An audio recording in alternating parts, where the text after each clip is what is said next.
You are now watching Believe. Do you believe? What's going on, people? You know that sound. It is the Unfiltered Band, which means you're here for another episode of Unfiltered. This is episode number 17 of the pod, entitled National Treasure. And thank you, Unfiltered Band. Speaking of National Treasures, you can get me on Twitter at Casey Stern. Also follow me on the YouTube channel and Believe, and get Believe on Twitter and all that stuff. Look, it's hard to believe when you're talking about any athlete or anyone. For most of us, what kind of world you have to be in where you turn down $440 million, all right? It's hard for any of us who are sitting as normal human beings to understand that. For some, it's hard to turn down $44, $440, $44,000. To get all the way up to where you're turning down $440 million is a place none of us can understand. However, to understand the talent, let's start there, of Juan Soto and just how unique he is of a player and an athlete. Understand that you will see the same thing that I'm about to say when you go across the Twitter sphere today or go on social media, and you're going to hear it in the coming days and weeks and months before whenever he's eventually dealt, which I will tell you, in my opinion, it's much more likely that it's going to be in many months than it's going to be in the next 2 to 3 weeks between now and the deadline. Even though that's going to be the focus in the discussion because the deadline is coming up and because it just came out that, now he's quote-unquote available, right? When you're thinking about the talent of Juan Soto, all right, it tells you all you need to know that every player that you're going to hear from and every front office member that you're going to hear from and everyone covering the game that you're going to hear from is going to tell you what I'm about to tell you, and that is he's going to make more money than that out there in the open market. Now, there's always the gamble because you got to be bubble wrapped. If you get injured, it's all gone. So is there a risk? Is there a danger? We're talking about betting on themselves, and players we normally discuss betting on themselves, and we discuss it with these Band-Aid deals where they get a one-year contract somewhere and, they bet on themselves. And look, the Aaron Judge situation, right? Betting on himself this year. And we're talking about an exorbitantly larger contract that comes in the future if they perform in that season, right? And they are betting themselves because it certainly can go down if they lose value. Or in this case, in Juan Soto's case, in any case, if they get hurt, all of a sudden all bets are off. Blow out a knee, you blow out all the money. This is not Ian Desmond, speaking of another national years ago, turning down $100 million, right? This is not greed. This is a situation, whether the money was deferred or not, and we'll get into the contract and how it differs a bit from the Bryce Harper scenario that people figured had some kind of play in this. When you hear about the Nationals, you immediately think deferred money. This is backloaded money in which you could look at it a number of different ways, but based on the reports that are out there, we're talking about AAVs that are much more into the distant future in the deal than now. And even the now figures, when you think about AAVs like $29 million a year, there are a list of players on average and in a per-year basis that are already making way more than what he would be paid in this deal per year that are not nearly as good as Juan Soto. Now, does it mean that, hey, I jump off a bridge, you got to jump, or I make a bad deal, you got to make a bad deal, I have a bad business decision, you got to have a bad business decision? No. But there is a benchmark that is set for dollars. That's how players and agents have always handled this. And the benchmark you look at, really that is the only one, is what is Mike Trout getting paid, right? And what is it, $425 million in total, and then $440, and that you try and put it together in a way that says, hey, I think and feel that at your age, and they'd be right, that when you take your talent level and being a top 5 player in the sport, right, perennial MVP candidate, last year missing time and being on the Nationals, and boom, you're still there anyway because of the value that you carry. When you're a one of one, if you will, right, pun intended, in terms of where you stand on the chart of incline that is still going in your career, because we saw this guy at 19, and he didn't even know what he was doing, and he's making postseason impact. The home runs off Garrett Cole in the World Series, all the things he was doing, he's continuing to get better and better and better. When you've got incline of a player's performance, not even into his prime age yet, and you're thinking about that, it enables you to say, hey, the value of my player as an agent is higher than any you've ever dealt with, because we're seeing high-end deals 12, 13 years for guys who are 29, 30 years old. Not this age. Not at this point in his career where he's not even in his prime yet. Where we're talking about a top 5 player, there's not much room to go. You could think, how could this dude get better? But he could get better. He could get better defensively. and he can get on a better team and put up better production numbers where he's not carrying it all by himself. He draws a ton of walks, as we know, but if you put behind him a stronger lineup, you got to pitch to him more. And if you pitch to this guy, you're going to get hurt and get hurt badly. My prediction, to quote Mr. T in Rocky 3, would be pain, right, for the opposing pitcher. You've got all these things going for you if you're Juan Soto. You know, again, injury aside, that you're betting on yourself, but you're going to make more than $440 million. So is this about money, or is this about not wanting to play for the Nationals? The first thing we need to do is back up and say, no matter what I say is my opinion on what I see in the situation, or anybody covering the Nationals or anybody nationally says, or even those who say Juan Soto told someone this, Juan Soto told someone this, the organization understands it this way. Only Juan Soto knows how much he really likes playing for the Nationals, playing in D.C., believes in the franchise, a franchise that, by the way, they're trying to sell. And selling Juan Soto is like a franchise without Juan Soto is like trying to sell a car without an engine or a steering wheel. It's not going to go very far. So good luck with all that. You better try selling the franchise while you have him, because there's no equal value, and nobody is going to sit there and tell you that there's any way that the Nationals right now are relevant from any financial standpoint, any business angle, without having Juan Soto part of that team, because they're not, all right? Fans are going to go away forever. No one's going to show up at the park. This is a terrible and untenable situation for the Nationals. Now, the good news is a lot of times we see this happen with franchises, and they have not won a World Series yet. They have not been to the playoffs yet. They never were able to net, those dollars where you could say, okay, we already at least made such and such, X or Y, off this sort of player. Now, they didn't do it only because of Juan Soto. You had Scherzer and Strauss and, at the time, Anthony Rendon and Trey Turner and a totally different team. But the franchise was able to, after all the years about, is Strasburg ever going to win, able to capitalize off of going to and winning a World Series. So at least that's in the back pocket. At least, regardless of what happens with the franchise, the fans could say we got a World Series out of it, with Juan Soto a part of it, right, at a young age at 19. The thing about this, though, with Soto in terms of the Nationals and wanting to play there is that, in my opinion, this is not a situation of Juan Soto just doesn't want to be a National and they're not going to win. Because if the Nationals could offer, and weren't being sold, and they could offer $540 million, he'd take it, right? Because the thing that we have to understand about what players can deal with, and it's different in baseball than basketball, right? In basketball, the way that now players control things because of the impact they have on teams. I'm one of 5 guys on a floor. We're 5 guys on a super team that are going to be on the floor 40 minutes a time in a rotation in the playoffs. It's not that way. Ohtani and Trout can't take the Angels by themselves, as we've seen, right? It doesn't work exactly that way. It's not a quarterback, and I've discussed this in football, right? But there is a scenario with where Soto sits that he knows, even in baseball, even if this is not the way you'd like people to handle business, the reality is he could take the top dollar, sign a contract as long as it doesn't have a no trade, or at least if it's limited, he's got a list he could put on there. And he could then request a trade 2 years into the deal, and now he's, the teams are stuck with the big dollars. But if it's Juan Soto and he's performing the way that he's performing, right, then he still gets traded somewhere else anyway, and they have to take on the $500 million or whatever would be left, less than that after 2 years, right? And just hypothetically. If he gets hurt, then obviously he's still got the payday already before it happened. Everything's still in his favor. So he could still take a higher dollar if the dollar was high enough. It's why, to go back to the other sport in the last pod I did about Mitchell and the Knicks paid Jalen Brunson $100 million because you have to overpay for that player to get there. If Juan Soto was overpaid to whatever the level is, and I'm sure there's a number in his mind, maybe it is $500 million, right? Maybe you get to 500 even, and it's even across the board, AAV, he'd probably take the deal, all right? It's not he hates the Nationals. I mean, I hate when people kind of just depict that and come up with that, because nothing I've heard really fits with that in line with Soto anyway, right? But then there's 2 other parts of that. Part 2 is if it's at even money, right? If it's at even money and I could stay with my current team and I believe in them, why would I go somewhere else? Devil you know better than the devil you don't.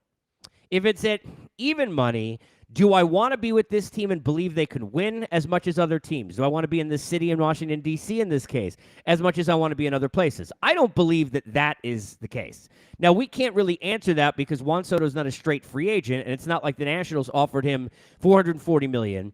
And then the Yankees, the Mets, the Dodgers, the Cubs, whoever, Rangers, Seattle, they all offered him $440 million, and then he decided he wants to stay with the Nationals or go somewhere else, because then at even money, we'll know whether or not he wanted to be somewhere else other than here. But Juan Soto is not going to have to take an even deal at $440 million. First of all, the numbers will only go up anyway when others are in the bidding. When you're on one team and they offer a deal, they're bidding against themselves or what the player and agent think they can get out in the marketplace. So you're bidding against whatever numbers are already out there. Trout's 425, for example, right? And whatever, thesis has been put together by the agent and the player in this case to say, hey, here's why we think we could net 510, 520, 550, whatever the crazy numbers are, right? Here's the age, here's what the other guys got, here's where we're going to be in 5 years, all those kind of things. Then you're playing that game of, do I think I'm being treated fairly in the marketplace for what I deserve? And that's a big thing for a lot of players. If you think you're the best player in the game, you want to be played like the best player in the game. If you think, hey, maybe I'm number 2 or 3 and I'm behind Mike Trout, but in the situation I'm in because of my age and all of that incline that still could be there, here's why I think I could be paid higher. Here's where he was in these age 24, 25, 26, etc. And you do it that way. Either way, Juan Soto's getting more than $440 million, people. This dude's going to get $500 million plus, all right? That's going to happen. People are like, what teams would be involved? Let's go to that, because that's the third piece of this. There are certain exceptions to every rule in business and in life. No matter what you're doing for a living, there are exceptions, okay? You could be in a scenario where you think, and again, I'll go back to, this fits for a lot of other things in life and in sports. We were just talking about, right, like the Royals, right? You can't say something is principle if you're Whit Merrifield and then saying, well, if I was in the postseason, I'd do it, right? If I was on a better team, I'd do it. Well, then it's not principle. But that's an example of, this isn't a rule. There are exceptions to it. This is how I feel, but this is where the exception would be. If I had to, for family, for medical reasons, for my kids, yada, yada, I would go here. I don't want to be a guy who cleans up the ice, after a fight, and live in North Dakota, but if you paid me enough money, then I'll do it, right? I don't want to live in, and I'm just picking random places, I don't want to live in Alabama, but I'll live in Alabama if it's the best thing for my family, and here's why, right? Everybody's got their own thing. Right? In the same scenario.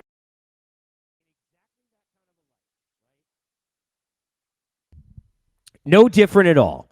You have the situation in the same vein with Juan Soto in this case versus everybody else. There are no other Juan Sotos in this sport, all right? It's like Kevin Durant. It's like trading for Kevin Durant, trying to trade for Kevin Durant, right? You treat people in different. We've seen. I mentioned years and years ago the Adam LaRoche situation, right? When he was hitting 30 homers and driving in 100 and hitting 300 or whatever, nobody cared how his kids were on the field, right? Roger Clemens, going back in the day, like, hey, I only want to travel here. I'll only play at home games. I want to do this. I want to do that. Barry Bonds, I got to travel differently. Whatever, I need a private jet, right? Whatever the case is. You may not do that for everybody else, but you're doing it for these guys because the juice is worth the squeeze. That's what it's all about. Well, the juice in what you're getting from a performance standpoint and an age and everything else about Juan Soto, what he's going to do monetarily, when you think about, monetizing your team from a standpoint of from concessions and swag to tickets to sponsorships to buzz to worth of a franchise. It's like you go back to the Astros situation. I remember Jim Crane being in the press conference afterwards when hey, we're going to fire AJ and we're going to do this and we're going to do that. And we are so sorry. But you know what people never really talked about? You say all the sorries you want. You know how much more your franchise is worth because you went to the World Series? Do you know how much more your franchise is worth because you made those World Series appearances and those playoff runs? Juan Soto is going to net all of those things for your franchise and make a lot of these teams take that kind of jump. So it's an exorbitant amount of money that you make. And that's the part people don't think about also because when you're thinking about a situation with Juan Soto and you're thinking about, okay, well, I got to go ahead and I got to use a big chunk of my pie of whatever money I could spend. And if I got to go pay $35-40 million AAV a year, which is what you're looking at, it could be 40, right? If you're looking at that per year, you got to then get to the situation where you're looking and saying, well, what am I making back? And a lot of that we think about, is the team going to make the playoffs? Are they going to make the World Series? And we think about, to go over the shoulder, prospects are cool and parades are cooler. Am I going to get that parade? But the journey to the parade, and the parade itself, certainly if the team's a World Series team, just look at what happens to ticket sales the next year. Go look at the Braves sellouts this year compared to what they usually do each year at this time, because they were a World Series team. The year after the World Series, everybody's jumping to go. It's not the bandwagon on the way. Maybe August, September, if a team's supposed to be really good and they're better.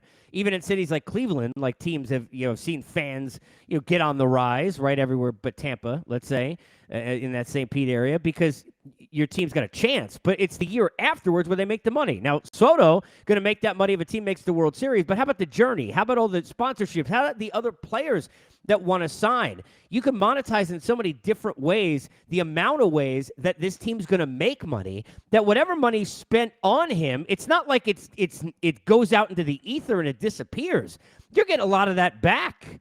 And franchises know that. They know what he's worth. He is in a very unique scenario. And when you think about his age and what he is, he's a one-of-one, unlike anything we've seen in this sport.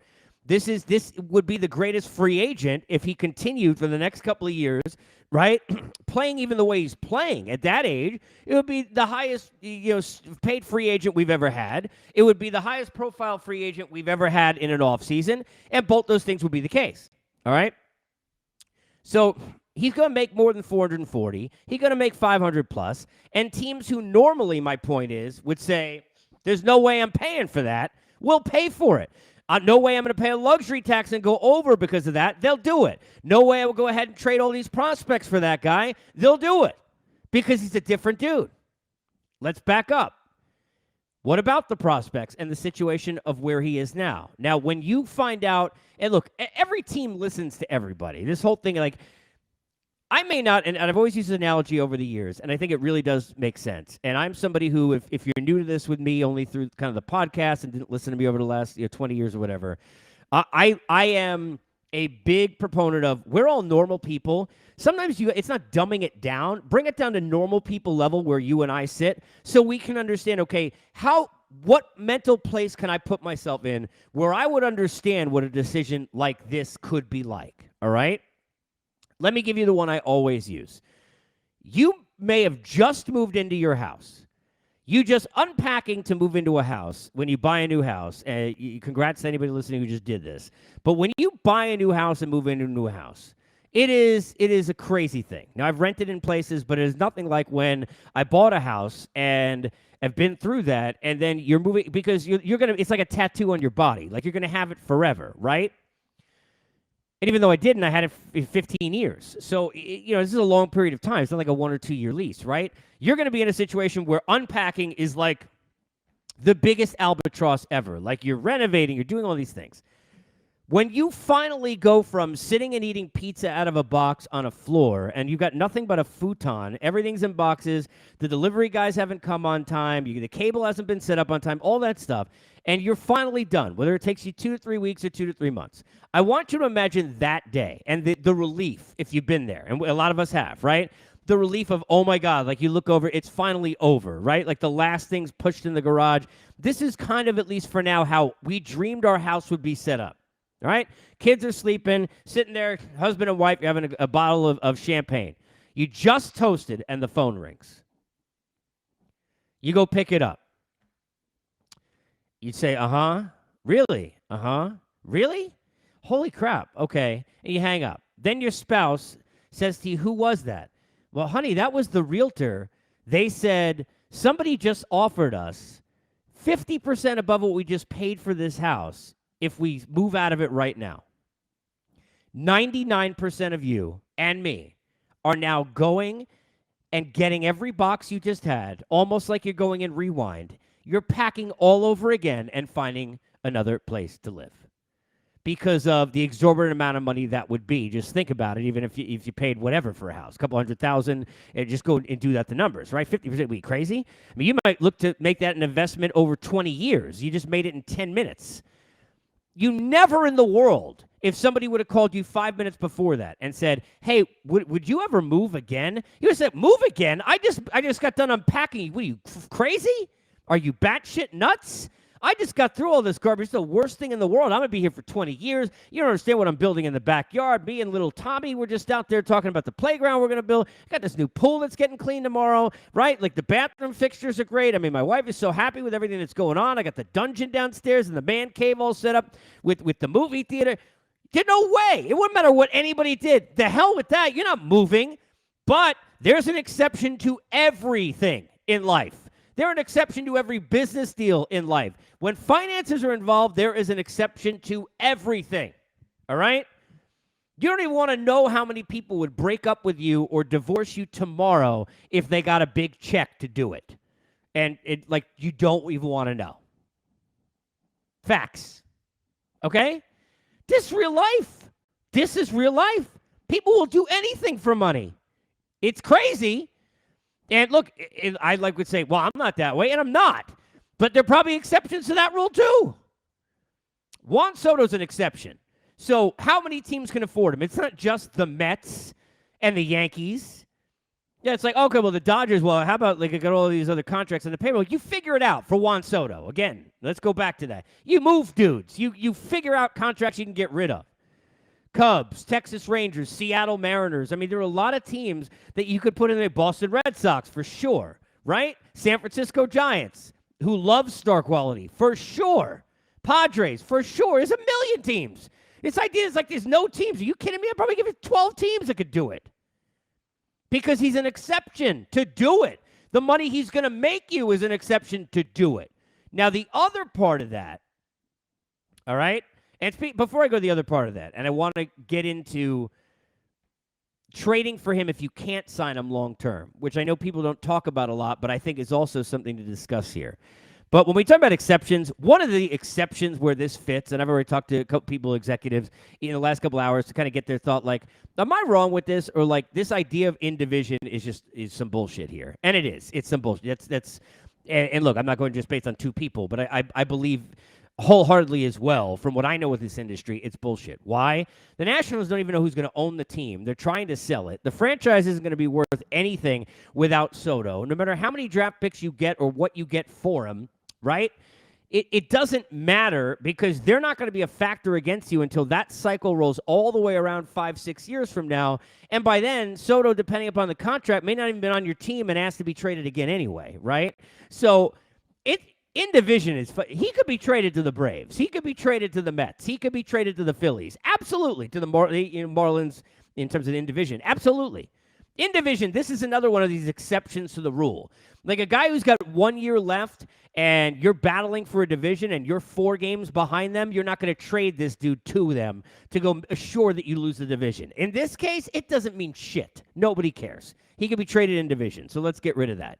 Let me go to the other part. Most people will look at, and you're right, that in this scenario, especially when you look at the timing of it, all right? And let's start with that here.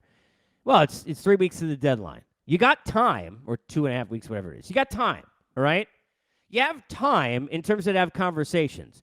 But are you going to have time to have the leverage and to have that urgency and that push the pedal where teams are going to go ahead and they're going to really throw the hammer down now for Soto to the point where you'd be willing to deal him? I think it's very unlikely. I would say if you ask for percentages, and those things are obviously difficult, I would say it's a less than 20% and maybe less than 10 that he got dealt before the deadline.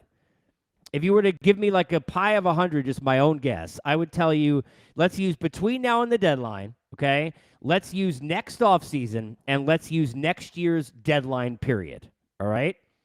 I would say to you, I would give you as my percentages, 40% next year's deadline period, 40% this coming offseason, and 20% between now and the deadline. I may even go I may even go 45, 45, 10%.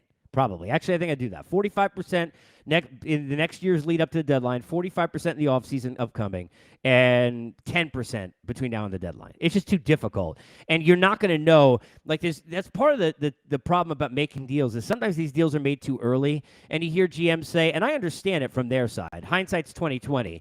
They're like, I thought that was the best deal we're going to get. Like, how do you know that? 3 weeks to me isn't enough time. The guy's not a free agent at the end of this year. And even in the offseason, you still have 2 years left to play with on his deal, right? Next deadline, you got a year plus. I'm not looking at this as any kind of scenario where he gets dealt in the next 3 weeks unless somebody totally throws down the pedal and overpays, and I don't think that's going to happen. I think the other part of this is, on the other side of it, the longer you wait, right now the Nationals could ask for your whole farm system. Like, how available is available, right? Like, yeah, okay, I'm not selling such and such at the garage sale, but if, for this standard definition television, you want to give me $5,000 for it, I'll do it. Well, of course. What am I, an asshole? I'm not giving you $50 for it. Okay. How available is available, right? How much is there a for sale sign on Soto? Are you listening? Everyone listens. I'd like to know the value of my home if you're willing to offer me a ton more for it, right? How available is available? I think 3 weeks is a difficult period. I think it's the beginning of the conversations. It may set stages for off-season conversations that net, I think, more fruit. But I think you're looking at a situation where, A, you're never going to find equal value if you're trading Soto, and in the National situation, this is going to be very, very difficult. And B, you're never going to find a value that's going to be good enough for the Nationals within comprehension if you try and do it in the next 3 weeks. So I think we're looking more at the offseason, all right? It's still interesting, and conversations may begin. I wouldn't be surprised if we hear reports that 10 teams already checked in, and it's been 20. Wouldn't you? I mean, it's the first thing you're doing. But you're having, really I think the first time is a litmus test, really, how serious are you? Are you really thinking about it? But I want to talk about this one other portion of this that people will not bring up, all right? And I do think it's got value to it. We have seen in the past where teams trade for players that they know they cannot re-sign. They know there's no chance that I'm going to be able to keep this player when he becomes a free agent at the end of the season, so I rent him for a few months, try and take a shot. At the end of next year, so I feel like I could take 2 shots. The one place where it's interesting for me between now and the deadline is if I'm a team who can't afford them, but I'm loaded with prospects. Now, you got arbitration. You're going to have to pay them.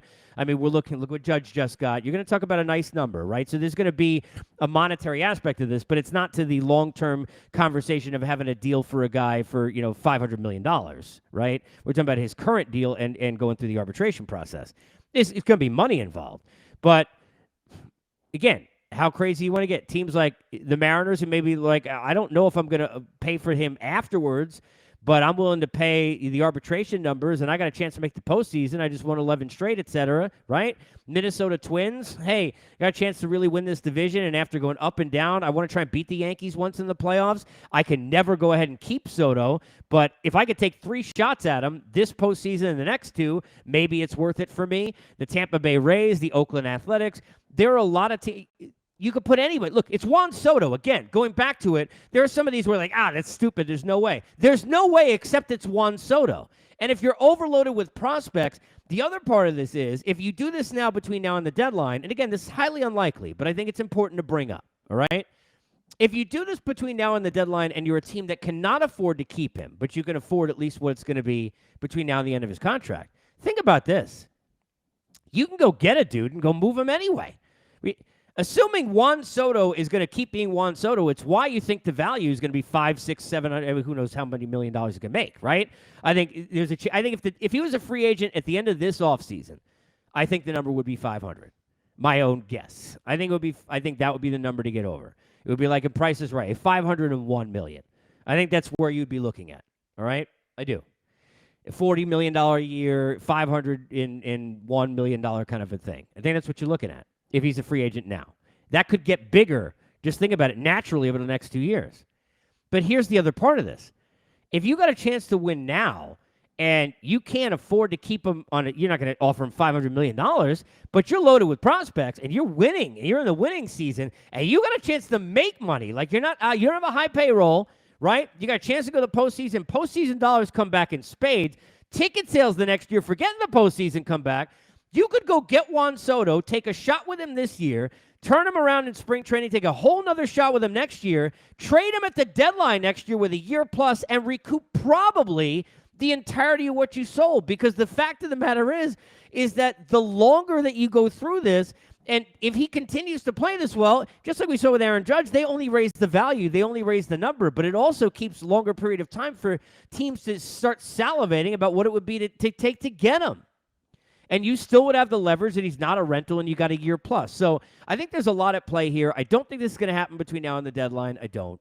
I think you're looking at a $500 million north kind of a contract for sure. I think whether he wants to play for the Nationals or not, he knows that he's going to get more money than this, and he doesn't need it to be backloaded. If the Nationals really wanted him to sign the dotted line, they could have offered him $500 million with an even AAV across the board and probably got the deal done today, even though he's playing for the Nationals. Because, again, the part people don't realize is he can go ahead in 2 years and say he wants to leave anyway. Like he's going to be a free agent in 2.5, the end of, not this year, right, 2 more. He can go at that same time, and say, I want to trade. I can't stand it here. I hate all of you. And they're not going to keep him because that's what happens. And it may take a while, like it may for Durant, and I know it's different in the NBA, but he get moved and he goes somewhere else. The player's in control of that, especially if he's playing as well as Soto is and continues to hold the value that Soto's going to have. And that you can net a return, right? But you can keep him, pay him the money, sell the franchise, then be in the horseshit department, and then move him in 2 years anyway, even voluntarily if he doesn't have a no trade. So there's a lot to go here. We're just at the beginning. But I think what we need to understand is across the board, where everything has a common denominator, is that this is one of one. It's one. This is an age that he's in, the talent level this guy has.